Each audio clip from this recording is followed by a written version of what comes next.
रोज़ रोज़ की प्रॉब्लम से आप भी हो गए हो मेरी तरह परेशान, और आपकी किचन की जो स्लैब है वो काफ़ी गीली रहती है। तो अब यहाँ पर ऐसा नहीं होने वाला है, क्योंकि मैं लेके आई हूँ ये डिश वॉशर बास्केट, जो कि मैंने अमेज़ॉन से परचेज़ की है 300 में ओनली। और यहाँ पर ये इसकी क्वालिटी की बात करें तो काफ़ी बेस्ट क्वालिटी थी। और ये देखिए यहाँ पर स्पून स्टैंड भी दिया गया है, जो कि साइड में हो। और ये स्पून स्टैंड ना काफ़ी स्ट्रॉन्ग था, और इसके अंदर ना होल भी हो रहे थे जो पानी रुके नहीं। और ये मैं अब अपनी किचन की स्लैब पर करूँगी सेट, और मैंने यहाँ पर इसको सेट कर दिया।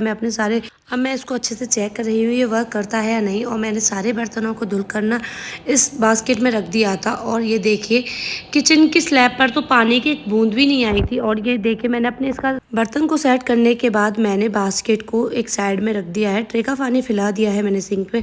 सो मेरे को तो ये बहुत पसंद आया ये बास्केट। अगर आपको ये बास्केट परचेज करनी है तो मेरे को कमेंट बॉक्स में कमेंट करें। Bye bye, take care.